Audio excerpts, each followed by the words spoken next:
Another Netflix film, The White Tiger, from Ramin Barani. Got it Yep. right. And man, I found this to be a pretty delightful and surprising little Netflix drop. And especially for January Netflix drops, Yes. pretty surprised to have enjoyed one this much. This is a story about Indian people.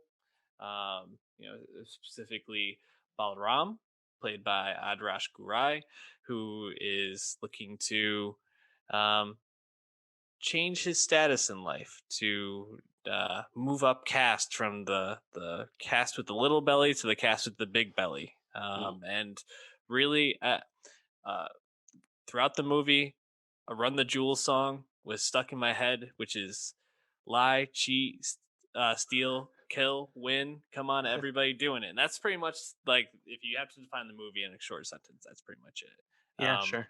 Did you find this movie Kill as your enjoyable as masters, I if you did? were. Yeah. Yeah, no, I liked it. I think it's straightforward. Like I don't think it's the subtlest thing with its themes, but it's still like a classic rags to riches story, and it has stunning production values. It was shot in Delhi. You can definitely tell, and I like it as a companion piece to Slumdog Millionaire. A lot of people obviously are making that comment. What is it? Barani is actually a friend of the guy who wrote the book that was adapted into Slumdog Millionaire. But in Slumdog Millionaire, Dev Patel's character uh, kind of picks himself up out of the poor cast due to like luck and circumstance and chance, more or less. In the way Tiger, uh, Balran, he's an active participant in his upward mobility.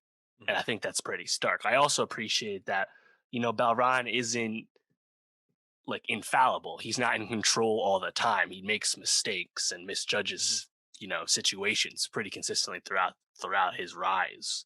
So I found that much, quite believable, and I think it's, I like that um, different side of this. Again, kind of similar sentiment of trying to build yourself up out of a society that's not going to do much to help you do that otherwise, right?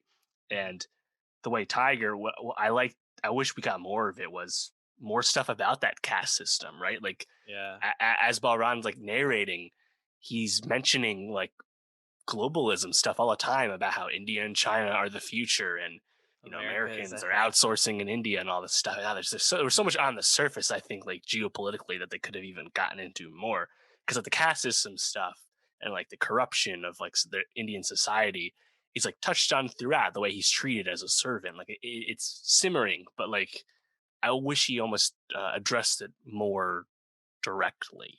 Mhm. And I haven't read the book, but the book uh, from '08 actually, is award winning, and this structure of narration is from the book, and it's a faithful adaptation. As a result, I wonder if this story would have been even better if we didn't start with like an in media res moment where we, see the kid get hit by the car, right, and like Yeah.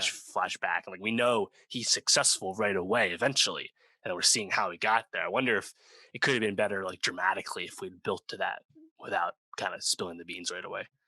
Yeah, that was really fascinating, and it's funny because to start the movie with that, and then have that be—I don't want to say like an inconsequential part of the movie, but you kind of had already seen Balram moving like towards this thing where he's like, I have to like start doing more stuff. I have to keep like he was like seeing them as family, so to speak. Oh, you're my Mhm. family, you're my brother.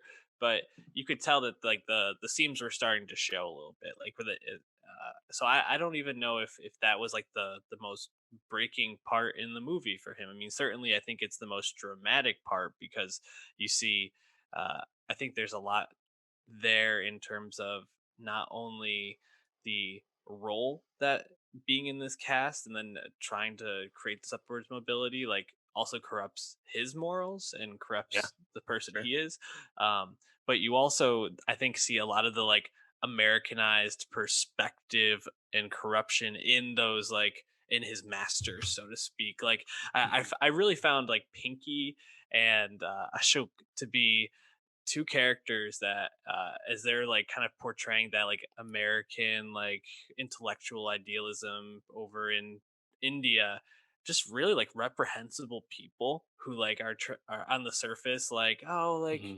how are like what do you want, like how can we help you get better, and then like when push comes to shove are just like total dirtbags who Still paying him like shit too as a servant, you know. exactly. And then when if he got like annoying or if he's too like overbearing on a Shuk, especially when his brother comes back afterwards and he's knows he's not a great influence, he pushes him. He tells him to go away. I don't want you near. They tell him he smells. Like it's really awful treatment. But Yeah.